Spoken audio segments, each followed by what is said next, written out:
Bonjour, alors aujourd'hui je voulais tester la pâte polymère de chez Action. Pourquoi je voulais la tester? Simplement parce qu'elle est pas chère.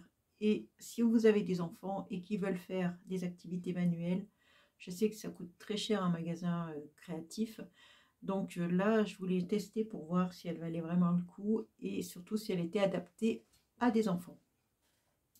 Donc premièrement, la première chose que j'ai remarqué, c'est qu'il y avait toutes les couleurs. Ça, c'est plutôt sympa.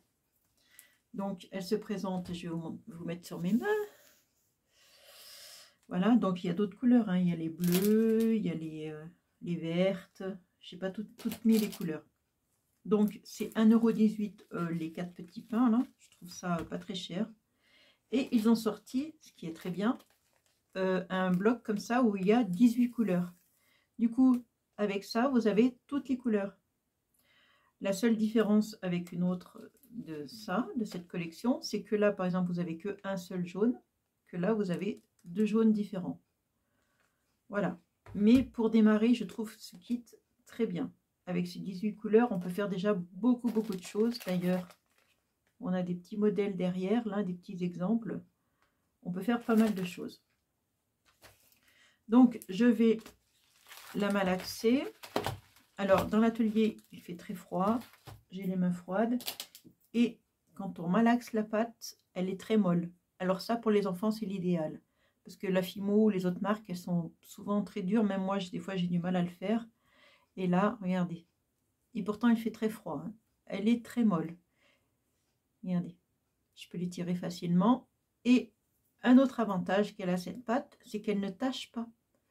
Les couleurs ne se transfèrent pas sur la peau. Avec de la Fimo, du bleu foncé, je fais ça. J'ai les doigts tout bleus. Je fais ça avec du rouge, j'ai les doigts tout rouges. Là, elle ne transfère pas, vous avez les mains propres. Ça, c'est nickel. Donc, je vais faire une plaque avec ça. Et on va texturer la pâte avec une plaque pour voir si on peut bien la texturer. Donc, j'ai choisi de prendre une plaque comme ça. Je passe dessus, hop, avec mon rouleau.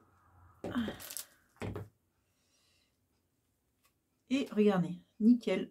Elle marque très bien. C'est nickel. Bon, le seul désavantage, c'est que cette pâte, voilà, regardez, elle colle. Oui, elle tient là. Elle colle.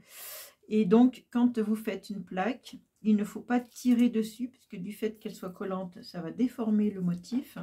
Il faut bien passer la lame dessous pour la décoller à chaque fois. Ça, il faut bien le faire. Mais je trouve qu'elle marque très bien. C'est nickel. Donc, on va essayer de faire une plaque. Et là, je vous ai fait une petite plaque bleu clair. Je ne sais pas si vous voyez bien, une petite plaque bleu clair. J'ai acheté ça à Action aussi, c'est du foil. Toujours à Action, hein, donc pas cher. Et ensuite, je le mets dessus. Alors, la couleur dorée en haut et la couleur à l'envers dessus. Donc, je vais prendre une lame, voilà. Et je vais racler. Je vais voir si, voilà, si elle colle bien. Alors, j'appuie légèrement, hein, pas trop, mais j'appuie un peu. Voilà, nickel, elle adhère bien. Il n'y a pas de souci. Voilà, regardez, nickel. Ça colle bien, il n'y a pas de problème. Alors, tout à l'heure, j'ai essayé de la râper avec ma râpe. Alors, évidemment, vous ne râpez pas le fromage avec ça, hein, parce que c'est que pour la polymère, hein, que pour la pâte, hein. Vous râpez. J'ai fait avec 3 marrons différents et j'ai fait un petit effet bois. Regardez, ça marche très bien. Il n'y a pas de problème. Ensuite, je l'ai griffé avec mon outil, je ne sais pas où il est.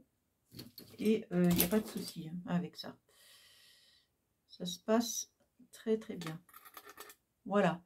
Vous la faites cuire à 130 degrés environ 20 à 30 minutes, hein, comme les autres pâtes. Elle devient dure pareil, hein, il n'y a pas de souci.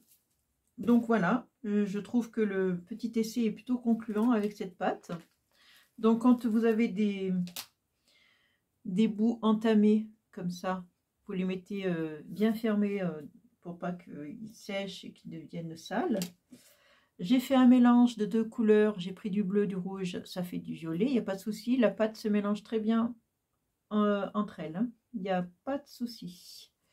Donc voilà, c'est tout ce que je voulais vous dire, hein. Je pense que voilà, comme je vous le redis, l'essai est plutôt concluant et je trouve que pour des enfants, elle est géniale. Surtout, n'hésitez pas, pour le prix, je crois que c'est 3 € et quelques les 18 pains et ça vaut vraiment le coup. Il y a toutes les couleurs, elle n'est pas dure à malaxer pour un enfant, c'est le top. Voilà. Bon, ben sur ce, je vais vous faire des gros bisous et je vous dis à bientôt. Ciao!